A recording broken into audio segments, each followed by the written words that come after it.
दोस्तों, आज की ये साउथ मूवी बेहद ही यूनिक और अनप्रिडिक्टेड मूवी में से एक है। इसका अंदाजा इसी बात से आप लगा सकते हैं कि मलयालम भाषा में बनने के बाद भी इस मूवी को काफी अलग अलग अवार्ड्स भी मिल चुके हैं। इसकी स्टोरी लाइन तो खास है ही, लेकिन इसमें जो मैसेज छिपा है उसको समझने के लिए आपको मूवी को अच्छे से सुनना और समझना होगा। इसलिए मैं कोई भी स्पॉइलर ना देते हुए आज की ये मूवी शुरू करूँ, लेकिन उससे पहले आप इस वीडियो को लाइक और चैनल को सब्सक्राइब कर लीजिए। तो चलिए अब शुरू करते हैं आज की ये एक्सप्लेनेशन, जिसका नाम है अवासव व्यूहम।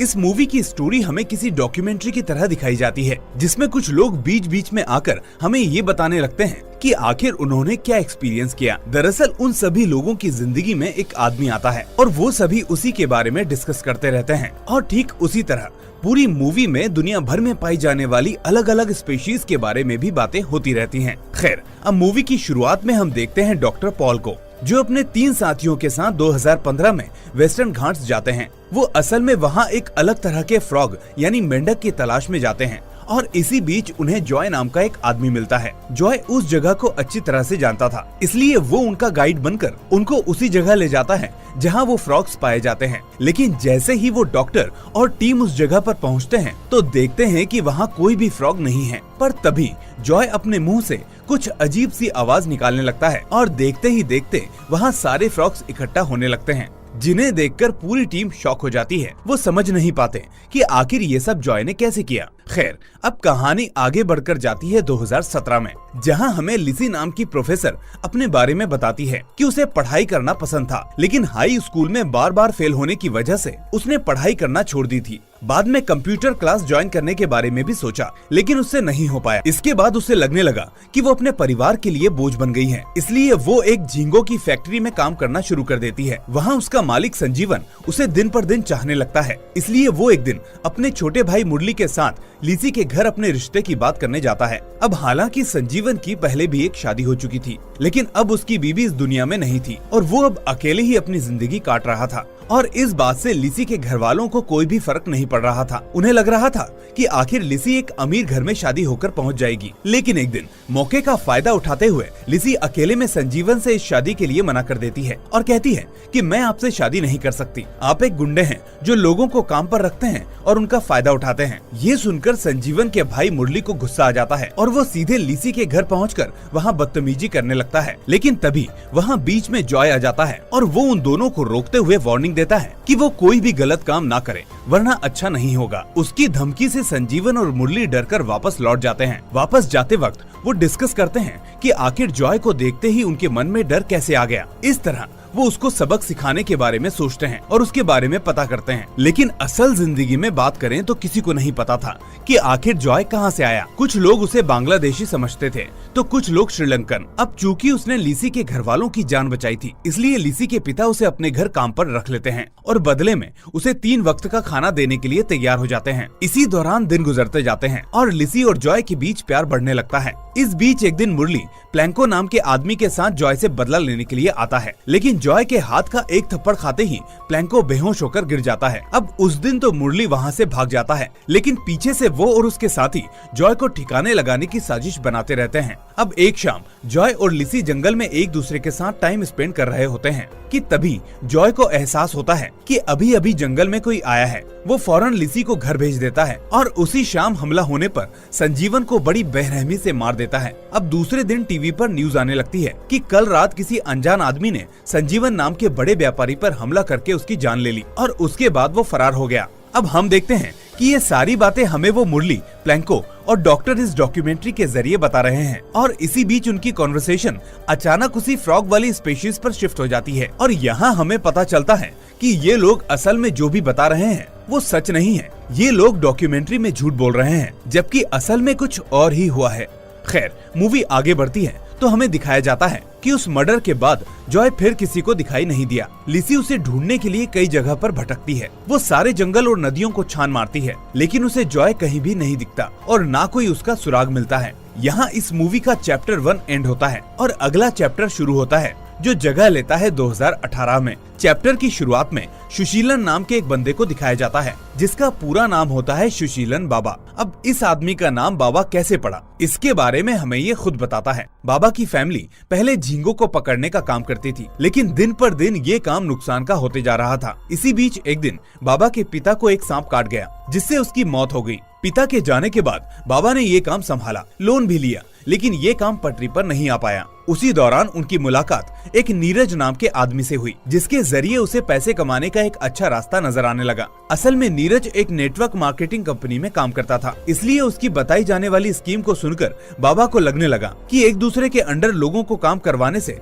दिन रात पैसे आने लगेंगे। वो ठीक वैसा ही फील करने लगता है जैसे आजकल के टीनेजर्स किसी भी चीज को जाने बिना उससे होने वाले फायदों के बारे में सोचकर ही खुश होने लगते हैं। खैर, नीरज बाबा को अपनी सेल्स टीम की मीटिंग्स में ले जाता है, जहां से वापस आते वक्त बाबा को समंदर किनारे एक आदमी बेहोश मिलता है और यहाँ हम देखते हैं कि वो आदमी कोई और नहीं बल्कि जॉय ही होता है। बाबा उसे अब जल्दी से हॉस्पिटल ले जाता है, जहां डॉक्टर बाबा को बताता है कि इस आदमी के कई ऑर्गन्स खराब हो चुके हैं और साथ में इसके पैरों में कुछ कीड़े भी मिले हैं जिन्हें निकालकर टेस्टिंग के लिए भेज दिया गया है। इसके बाद वो डॉक्टर बाबा को जॉय के ट्रीटमेंट का बिल देता है, जिसको पे करके बाबा उसे अपने घर ले आता है।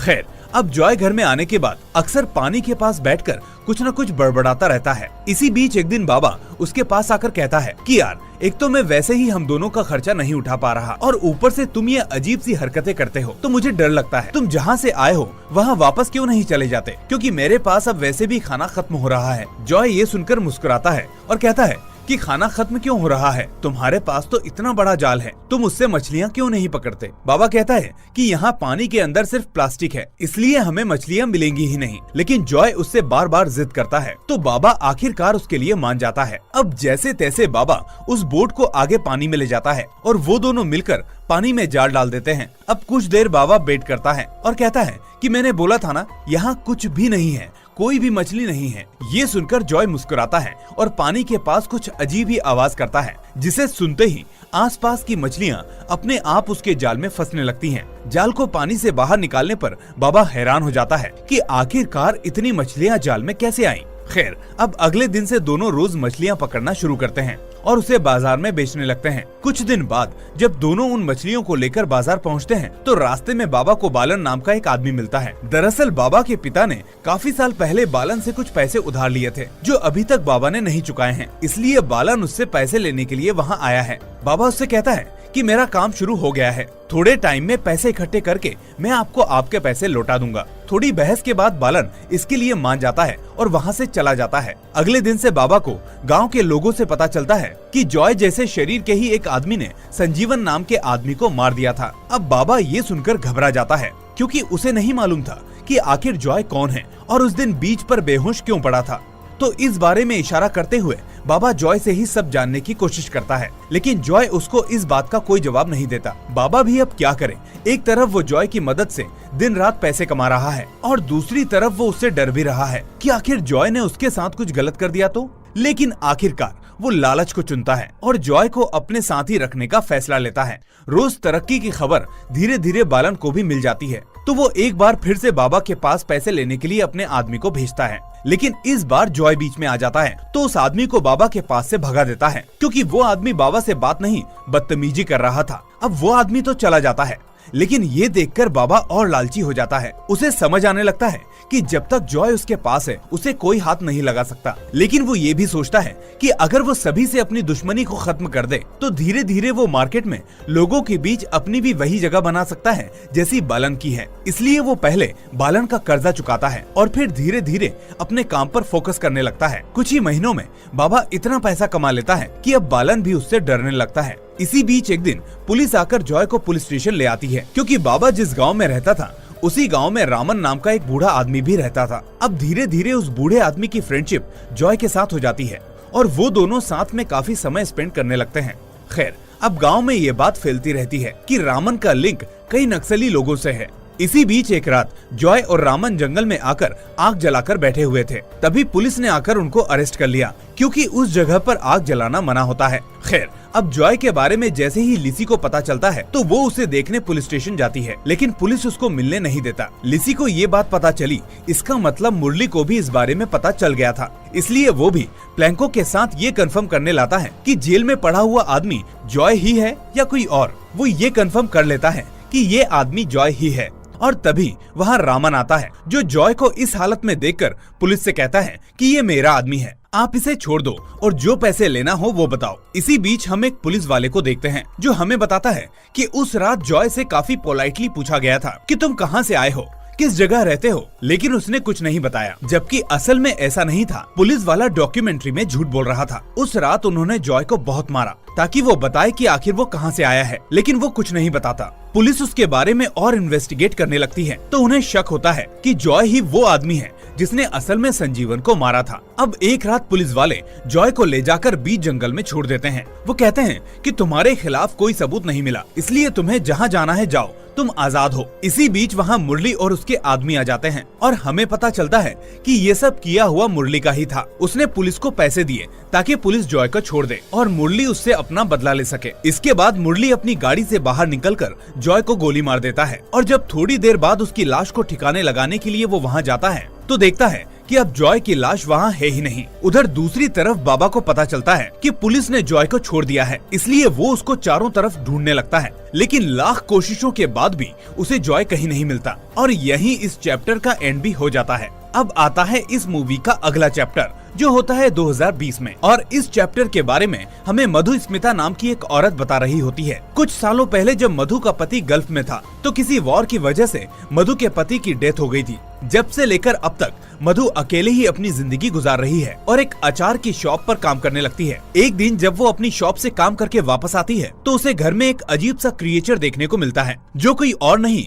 बल्कि जॉय ही था। मधु अब इस बारे में फौरन पुलिस को बताती है और पुलिस उसको पकड़ने वहाँ पहुँचती है, लेकिन तब तक पूरे शहर में ये हल्ला हो जाता है कि मधु के घर में एक अजीब सा क्रिएचर पाया गया है। अलग अलग न्यूज चैनल उसके बारे में अलग अलग चीजें बताने लगते हैं। कोई उसे आधा आदमी और आधा मेंढक बोलता है, तो कोई उसे भगवान का अवतार बताता है। कुछ लोग उसे समुद्री जीव तो कुछ लोग उसे एलियन भी बताने लगते हैं। अब इसी डर के चक्कर में पुलिस वाले मधु के घर को सील कर देते हैं और जॉय को खिलाने के लिए सब्जियां वगैरह डालते रहते हैं। अब इसी खबर की वजह से मधु के घर के आसपास बहुत सी भीड़ इकट्ठा होने लगती है और इसी वजह से एक पुलिस वाला मधु को पैसे कमाने का एक तरीका बताने लगता है। वो कहता है कि मैडम, आप उस क्रिएचर को दिखाने के लिए 500 रुपए का चार्ज रख लो। जब भी कोई आदमी उसे देखना चाहे आप उसको अपने रूम की खिड़की से उस क्रिएचर को दिखा देना और 500 रुपए ले लेना। मधु ऐसा ही करती है। वो लोगों से और मीडिया वालों से 500 रुपए लेना शुरू कर देती है और बदले में लोग उसकी खिड़की से मोबाइल के जरिए वीडियो बनाने लगते हैं और उसको जगह जगह शेयर करने लगते हैं। और धीरे धीरे वो वीडियो इंटरनेट के साथ साथ कई न्यूज चैनल्स पर भी रन होने लगती है और सभी लोग इसके बारे में बात करने लगते हैं। इसी बीच अचानक बाबा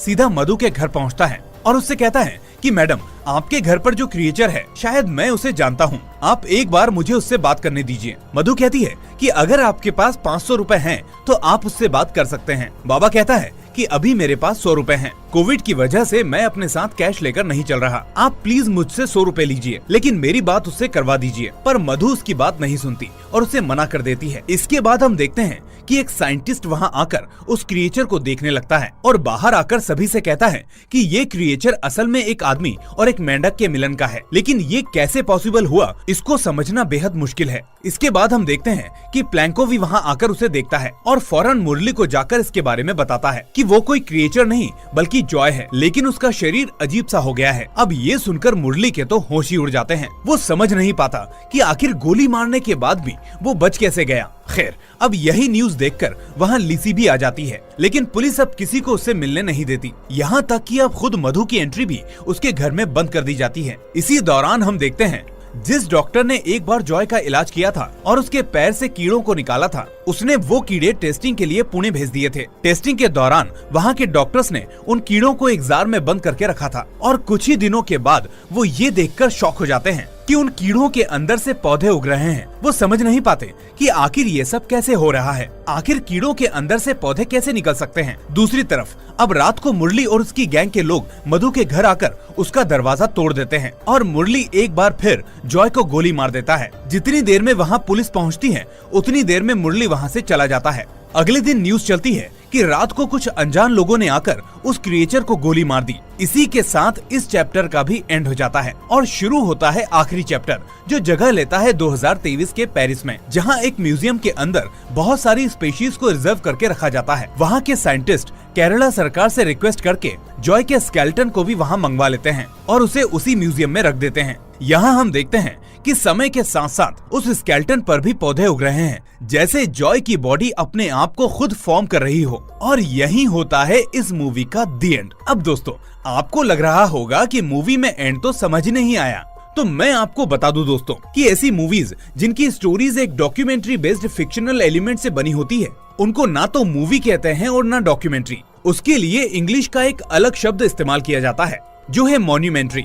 मॉन्यूमेंट्री के अंदर किसी गहरे सब्जेक्ट को फिक्शनल एलिमेंट के साथ दिखाया जाता है, जैसे हमें इसके अंदर जॉय को दिखाया गया। आपने नोटिस किया होगा कि जॉय जिसके पास भी था, उसको कभी कोई लॉस नहीं हुआ और ना ही उसका कोई काम बिगड़ा। ठीक वैसे ही हमारी मदर नेचर है। अगर हम अपनी मदर नेचर के साथ टाइम स्पेंड करते हैं, उसके क्लोज में रहते हैं, तो वो हमारा भी ख्याल रखती है और हमें कई बीमारियों और आने वाले हार्मफुल इफेक्ट से बचाती है। डायरेक्टर ने इसी मैसेज को इस मूवी में समझाने की कोशिश की है। हालांकि मुझे भी कुछ एलिमेंट्स अधूरे लगे, लेकिन मैं इसको एक बार और देखूंगा और फाइनल कंक्लूजन आने पर आपको कमेंट्स में बताऊंगा। आप इस बारे में क्या सोचते हैं, मुझे कमेंट करके जरूर बताइएगा। हो सकता है आप इसको मुझसे ज्यादा अच्छे से समझ पाएं। साथ ही इस वीडियो को लाइक करने के साथ साथ अपने दोस्तों के साथ शेयर करना ना भूलें। नए हैं तो चैनल को सब्सक्राइब करके नोटिफिकेशन बेल को भी दबाना ना भूलें। मैं फिर मिलूंगा आपसे अगली ऐसी ही धांसू मूवी के साथ। Till then, take care and thanks for watching.